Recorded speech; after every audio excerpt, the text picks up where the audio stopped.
وزیر خارجہ شاہ محمود قریشی چائنا کے دورے پہ روانہ ہو گئے ہیں. بڑی امپورٹنٹ یہ ڈیولپمنٹ ہے. چائنیز پریزیڈنٹ کے آنے کی تاریخیں طے کی جائیں گی. اس کے علاوہ بہت سارے جو اہم معاملات ہیں جن میں سعودی عرب کا پاکستان کے ساتھ ریلیشن شپ، ایران کا پاکستان کے ساتھ ریلیشن شپ، انڈیا اور پاکستان کے درمیان جو کشمیر کے ایشو پر جو معاملات ہیں اس پر مستقبل کی حکمت عملی، یہ بہت ہیوی ایجنڈا ہے. اور پھر سی پیک میں جو اضافہ ہونا ہے، کیونکہ ابھی تک یہ جو پروجیکٹ ہے یہ تقریباً $50 بلین کا ہے، لیکن پریزیڈنٹ شی کی آمد پر اس میں کوئی 25-30 بلین کا اور اضافہ ہونے کا امکان ہے. اس کی تفصیلات بھی طے کی جائیں گی. اور خاص طور پر جو کشمیر کا معاملہ ہے اس پر بات ہوگی، تو وہ میں آج آپ کو تفصیل دوں گا. اور پھر جس وقت چائنا کے دورے پہ شاہ محمود قریشی صاحب روانہ ہو رہے تھے تو اس سے قبل جو امریکہ کے سیکرٹری خارجہ ہیں مائک پومپیو، ان کی بھی کال آئی اور اس کے مندرجات کیا تھے، وہ ان کی کیا گفتگو ہوئی. ظاہر ہے آپ تھوڑا اندازہ تو کر سکتے ہیں، چائنا اگر جا رہا ہے پاکستان کا وزیر خارجہ اور اس سے پہلے امریکی سیکرٹری کا فون آیا تو وہ اس میں کیا بات ہو سکتی ہے. یہی بات ہو سکتی ہے کہ کشمیر کے مسئلے پر اور خطے کے دوسرے مسائل پر آپ چائنا کے ساتھ جتنا گہرے ہوتے جا رہے ہیں اتنا مت ہوں. اور امریکہ نے اس وقت آخری ٹائم پہ بھی کوئی لالچ اور اس قسم کی گفتگو کی ہوگی، لیکن ہمارے پاس تفصیل ہے اس کی، وہ میں آپ کو بتاتا ہوں. دوسری طرف نواز شریف صاحب اور مریم نواز صاحبہ کا ٹیلی فون رابطہ ہوا ہے اور مریم نواز کو یہ کہا گیا ہے کہ مولانا فضل الرحمان سے ملاقات کریں، ان کو کسی قیمت ناراض نہیں کرنا. گویا شہباز شریف صاحب کا جو رول ہے وقتی طور پر وہ ختم کر دیا ہے نواز شریف صاحب نے بظاہر. اور جو نون لیگ کی پالیٹکس ہے، گلیوں کی پالیٹکس، اسٹریٹ پالیٹکس، پارٹی کی پالیٹکس، وہ اب مریم نواز صاحبہ اس کو لیڈ کریں گی. شہباز شریف صاحب غالباً پارلیمنٹ کے اندر اور غالباً جو سٹیک ہولڈرز ہیں، جو بڑی بڑی طاقتیں ہیں پاکستان کی، ان کے ساتھ گفت و شنید کا معاملہ شاید ابھی شہباز شریف صاحب کے پاس ہی رہے گا. تاہم ذرا یہ بتا رہے ہیں کہ مریم صاحبہ نے بھی رابطے کرنے شروع کیے ہیں اور والد صاحب کو یہ بتایا کہ وہ بھی اس حوالے سے رول پلے کر سکتی ہیں. دوسری جانب جو آج اسلام آباد ہائی کورٹ میں نواز شریف صاحب نے اپنی درخواست واپس لے لی ہے، جو احتساب عدالت نے ان کو اشتہاری قرار دینے کے لیے جو پروسیڈنگز کا آغاز کیا تھا، تو نواز شریف صاحب گئے تھے اسلام آباد ہائی کورٹ میں اس کو روکنے کے لیے، جس پر اسلام آباد ہائی کورٹ نے جو سوال اٹھائے تھے اور یہ کہا تھا کہ بادی نظر میں ہمیں لگتا ہے کہ آپ اشتہاری ہو چکے ہیں، تو بجائے اس کے کہ وہ وہاں سے کوئی فیصلہ آتا، ان کے وکیلوں نے یہی مناسب سمجھا کہ ہم وہ درخواست کو واپس لے لیں. اب وہ درخواست خارج ہو گئی ہے تو جو احتساب عدالت کا جو حکم ہے وہ مؤثر ہو چکا ہے نواز شریف صاحب کو اشتہاری قرار دینے کا. تو اس حوالے سے آگے کیا ہوتا ہے، کس طریقے سے پروسیڈنگز ہوتی ہے، وہ انشاءاللہ تعالی ہم آپ کو بتائیں گے. اب میں ذرا چائنا پر آتا ہوں، اس لیے کہ ایک تو شاہ محمود قریشی صاحب وہاں پر گئے، آج روانہ ہو گئے. دوسرا جو خبریں آ رہی ہیں کہ چائنا نے اب ان کے پاس اسٹیلتھ جہاز بھی ہیں، J-20 اسٹیلتھ. یہ J-20 اسٹیلتھ جہاز یہ وہ ہیں جو ریڈار پر نظر نہیں آتے. اس سے پہلے اسٹیلتھ ہیلی کاپٹر بھی ہیں، یعنی ایک ایسی ٹیکنالوجی ہے کہ ریڈار اس کو ڈیٹیکٹ نہیں کر سکتا. چائنا کے پاس ٹوٹل یہ 40 ہیں جہاز اسٹیلتھ. 2 جہازوں کو دیکھا گیا ہے جو لداخ سے صرف 200 میل کے فاصلے پر ان کا جو ایئرپورٹ ہے، جو فوجی اڈا ہے، وہاں پر رکھا گیا. اس کے علاوہ اور بھی ان کے پاس وہاں پر پلین ہیں جو بامبر ہیں، کروز میزائل کو مار سکتے ہیں. تو چائنا وہاں پر یہ جو کنسنٹریشن کر رہا ہے، اب 2 جہاز یہ بیسیکلی سمبولک ہے اور خیال یہ کیا جا رہا ہے کہ شاید 4 جہاز ہوں گے جو پیٹرول کر رہے ہیں وہاں پر. اور کیونکہ اسٹیلتھ جہاز اس کا پورا فلیٹ آپ کو موو کرنا پڑتا ہے اگر سارے وہ جہاز موو کرے. اب 2 یا 4 جہاز اتنے زیادہ نہیں ہیں کہ وہ کسی ملک کے لیے کوئی بہت بڑا خطرہ ہو، لیکن یہ سمبولک ہے. یہ بتا یہ رہا ہے کہ چائنا کسی قیمت پر بھی جو بھارت کے ساتھ اس کا جو لداخ کا معاملہ ہے اس ٹیریٹری پر وہ کوئی کسی طرح کا بھی کمپرومائز کرنے کے لیے تیار نہیں ہے اور آخری حد تک جائے گا. اور اب جو ہمارے وزیر خارجہ شاہ محمود قریشی صاحب جا رہے ہیں، دیکھیں سعودی عرب سے جو خبریں آئی ہیں اس میں ایک کولڈ رسپانس دیا ہے سعودی عرب نے. اور اگر آپ اس کو تھوڑا سا غور سے دیکھیں، اس کا جائزہ لیں، تو سعودی عرب کا یہ جو رسپانس ہے اس کی وجہ کوئی شاہ محمود قریشی کا بیان نہیں ہے، یہ ایک امیڈیٹ، یعنی اس کی بنیاد وہ نہیں ہے، امیڈیٹلی ضرور ٹریگر ہوا اس سے، لیکن کیونکہ در حقیقت سعودی عرب امریکی کیمپ میں ہے، سعودی عرب اب انڈیا کے ساتھ تعلقات بہتر بنانا چاہتا ہے، تو اس لیے انہوں نے جو پاکستان کے ساتھ اپنے ریلیشن شپ کو انہوں نے بالکل ایک کلیئر میسج دیا ہے کہ ہماری اپنی خارجہ پالیسی ہے اور ہم انڈیا کے ساتھ جانا چاہتے ہیں، امریکہ کا جو اس خطے میں انٹرسٹ ہے اس کو ہم پروٹیکٹ کریں گے، اور اگر آپ امریکہ سے دور ہیں اور اگر آپ بر صغیر میں اسرائیل یعنی اگر آپ انڈیا کی بالادستی کو قبول نہیں کرتے تو پھر آپ کے ساتھ آپ برادر اسلامی ملک ہیں، ریلیشن شپ تو رہیں گے لیکن اس میں وہ گرم جوشی نہیں ہوگی، اس میں جیسے ماضی میں ہوا ویسے نہیں ہوگا، آپ ہمارے ایک برادر اسلامی ممالک ہیں۔ اور عمران خان صاحب نے اپنے انٹرویو میں اس کو تسلیم بھی کیا، انہوں نے کہا کہ سعودی عرب کی ایک اپنی پالیسی ہے اور ہمارے تعلقات ان سے خراب نہیں ہیں۔ اب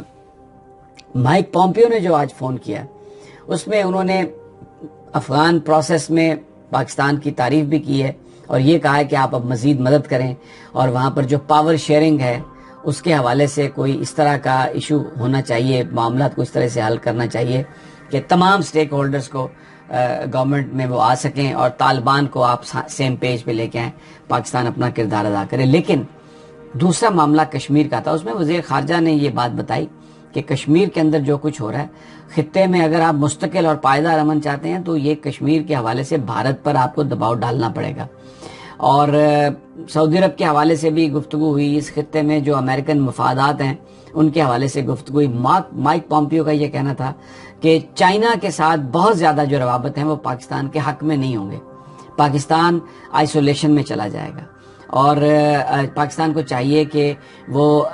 جو امریکی امداد ہے یا جو ویسٹ کی امداد آ سکتی ہے، ہم آپ کی بہت مدد کر سکتے ہیں اکانومی کو to put back on track, لیکن آپ کشمیر کے مسئلے پر اور خطے کے اندر جو پالیسی میٹرز ہیں اس میں آپ چائنا کی بجائے پاکستان اور امریکہ اور ان کے اتحادیوں کا ساتھ دیں، جس پر وزیر خارجہ شاہ محمود قریشی نے یہی بات کی کہ ہم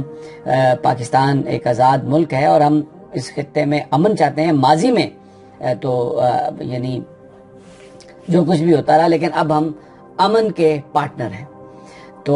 اس میں ہم افغانستان میں بھی مدد کریں گے اور کشمیر میں بھی ہم چاہتے ہیں صورتحال امپروو ہو جائے، لیکن ہم اس پر کوئی کمپرومائز نہیں کریں گے، ہم اپنے کشمیری بہن بھائیوں کو اس طرح تنہا نہیں چھوڑ سکتے، یہ جو ظلم ہے اس کے آگے ہم اپنی آنکھیں بند نہیں کر سکتے۔ اب میں نے آپ کو بتایا کہ صورتحال جو بنی ہوئی ہے، لگ ایسا رہا ہے کہ پاکستان چائنا کے ساتھ جو یہ جو دورہ ہے شاہ محمود قریشی کا، اس میں جو چائنیز پریزیڈنٹ ہیں ان کا پورا ایجنڈا طے ہوگا اور ان کی آمد سردیوں میں متوقع ہے اگلے 2-3 ماہ میں، یہ بڑا گیم چینجر ہوگی۔ ML1 جو ریلوے کا معاملہ ہے، پورا ٹریک تبدیل کرنے کا، اسی مہینے اس کا ٹینڈر بھی ہو جائے گا، بہت بڑی اماؤنٹ آئے گی۔ اور ایک بات میں آپ کو بتاؤں، سعودی عرب اب گوادر میں آئل ریفائنری نہیں بنا رہا، پہلے بھی میں آپ کو بتا چکا ہوں، چائنا بنائے گا، اور اس بات کا امکان ہے کہ یہاں پر جو ایرانین تیل ہے شاید اس کو وہ چائنا استعمال کرے۔ اب دوسرا ایشو یہ ہے کہ امریکہ ابھی بھی ایران کا مخالف ہے، آج سیکریٹری جو پومپیو ہیں امریکہ کے، وہ یونائٹڈ نیشن میں جا رہے ہیں، اور کیونکہ سیکورٹی کونسل سے وہ ایران کے خلاف جو سینکشنز تھی، جو ان پر پابندیاں تھی، اس کا رینیول امریکہ حاصل نہیں کر سکا پوری دنیا سے۔ اب اقوام سلامتی کونسل نے جو پابندیاں تھیں ایران پر جو لگائی تھیں اس کو رینیو نہیں کیا، اس لیے وہ تو ختم ہو جائیں گی، لیکن آج امریکنز جا رہے ہیں نوٹیفائی کرنے کے لیے کہ امریکہ کی پابندیاں، امریکہ کی طرف سے آرمز امبارگو، اور وہ جو اس نے ٹیررسٹ ڈکلیئر کیا ہوا ہے، اور بہت سارے جو کوئی بھی ایران کے بینک کے ساتھ ڈیل کرے گا امریکہ اس کو بلیک لسٹ کر دے گا، وہ ان چیزوں کے لیے تو وہ آج یونائٹڈ نیشن کو باقاعدہ نوٹیفائی کریں گے۔ اب پاکستان کیونکہ بہت ہم کلوز ہیں امریکہ سے، ہماری بہت ساری ڈیلز ہیں امریکہ سے، اگر ہم ایران کے نزدیک جائیں گے جیسا کہ چائنا کے بلاک میں شامل ہو گیا ایران، تو ایک یہ فیصلہ کرنا ہوگا ہمارے حکمرانوں کو کہ کس حد تک جائیں گے۔ پرائم منسٹر تو یہ کہہ چکے ہیں کہ ہمارا مستقبل چائنا کے ساتھ ہے۔ اب جو اصل بات ہے پاکستان کے لیے جو چیلنج ہے وہ یہی ہو سکتا ہے کہ امریکہ کو اس بات پر کنونس کیا جائے کہ جس طرح آپ نے انڈیا کو یہ استثناء دے دیا تھا کہ وہ ایران سے اگر چاہے تو تیل خرید سکتا ہے، کاروبار کر سکتا ہے، تو پاکستان کو بھی ایک ایسا ہی استثناء ملنا چاہیے کہ پاکستان اگر ایران سے کوئی بزنس کر سکتا ہے، کوئی تیل کا، اپنی پیٹرولیم، اپنی انرجی سیکٹر کے لیے، تو اس کو سینکشن دے. اور اس وقت جو صورتحال ہے، امریکہ یہ نہیں چاہے گا کہ پاکستان مکمل طور پر چائنیز کیمپ میں چلا جائے اور اس خطے میں امریکہ کو بالکل آئسولیٹ کر دے، کیونکہ افغانستان کے اندر جو امن کا راستہ ہے وہ پاکستان کے ذریعے جاتا ہے، اور یہ امریکنز کہتے ہیں بار بار. تو اس بات، لیکن اگر ہم انٹیلیجنٹلی اس چیز کو ہینڈل کریں تو ہم ایک سمارٹ قوم کے طور پر آنا چاہیے. اپنے مفادات کے تحفظ کے لیے دنیا میں کسی کے ساتھ بھی ہماری کنفرنٹیشن نہیں ہونی چاہیے. امریکہ کے ساتھ ریلیشن شپ ٹھیک ہونے چاہیے، سعودی عرب کے ساتھ بھی ریلیشن شپ ٹھیک ہونے چاہیے، اور ایران کے ساتھ بھی ہمیں اپنے ریلیشنز کو امپروو کرنا ہے. تو یہ بہت بڑا چیلنج ہے. شاہ محمود قریشی ایک بڑے سمجھدار آدمی ہیں. اب لیٹس سی کہ وہ کس طرح سے چیزیں انفولڈ ہوتی ہیں. ہم آپ کو اس حوالے سے تازہ ترین دیتے رہیں گے. دوسرا، پاکستان کی سیاست میں دیکھیں، اب چائنیز پریزیڈنٹ آنے والے ہیں. اب آپ یہ دیکھ لیں، پھر دوبارہ اپوزیشن ایک احتجاج کا سوچ رہی ہے. یہ اس میں آپ دیکھیں کہ آپ کو اس میں بیرونی ہاتھ، اب میں یہ کہوں گا تو ہمارے دوست بہت خفا ہو جائیں گے، اپوزیشن والے بھی خفا ہوں گے، نون لیگ والے بھی. اب آپ دیکھیں، جیسے ہی آج شاہ محمود قریشی چائنا کے دورے پہ روانہ ہو رہے ہیں اور وزیر اعظم سابق جو نواز شریف ہیں اپنی بیٹی سے کہہ رہے ہیں کہ مولانا فضل الرحمان سے ملیں اور ان کو ناراض نہیں کرنا، اور مولانا فضل الرحمان اے پی سی کے بعد انہوں نے جو کارکنوں کو یہ کہا ہے کہ ہم دوبارہ احتجاج کرنے جا رہے ہیں. پلان یہ بنا رہے ہیں کہ جس وقت چائنیز پریزیڈنٹ یہاں پر آئیں تو پھر احتجاج ہو. اور یہ اس کا فائدہ کس کا؟ اس کا فائدہ انڈیا کو ہوگا، اس کا فائدہ امریکہ کو ہوگا. چائنیز پریزیڈنٹ کو یہ میسج جائے گا کہ یہ حکومت کوئی زیادہ سٹیبل نہیں ہے. لیکن سی پیک جو ہے، اسی لیے جنرل ریٹائرڈ عاصم سلیم باجوہ کو اس اتھارٹی کا چیئرمین بنایا گیا. اس کی ضمانت پاکستان کی فوج نے دی ہے. چاہے عمران خان صاحب کی حکومت ہو، کسی زید بکر کی حکومت ہو، جو سی پیک ہے اس کی امپلیمنٹیشن پاکستان فوج اس کی ضمانت ہے، اور یہ دونوں ریاستوں کے درمیان یہ معاہدہ ہے. لیکن اب وہی دوبارہ کھیل ہم دیکھ رہے ہیں شروع ہونے والا ہے. اور آج ویسے تو درخواست واپس لے لی ہے اور وہ خارج کر دی ہے ہائی کورٹ نے. اب اس میں کوئی شک نہیں لگ رہا کہ آرگومنٹ کوئی نہیں ہے نواز شریف صاحب کے پاس. وہ اشتہاری ہیں جو احتساب عدالت نے کئی بات، کیونکہ پنجاب گورنمنٹ نے ان کی ضمانت میں توسیع نہیں کی اور پنجاب گورنمنٹ کا آرڈر ہی مانگا تھا عدالت نے. تو جو نواز شریف صاحب کے وکیل ہیں وہ وہاں سے بھاگ گئے ہیں، اور ایکچولی جو ان کو نواز شریف صاحب کو اشتہاری قرار دینے کی جو آرڈر ہے احتساب عدالت کا، اب اس کی امپلیمنٹیشن کی طرف مجھے لگتا ہے کہ قدم بڑھیں گے. بہرحال اجازت دیجیے، بہت جلد اگلی ویڈیو کے ساتھ حاضر خدمت ہوں گا. اللہ نگہبان.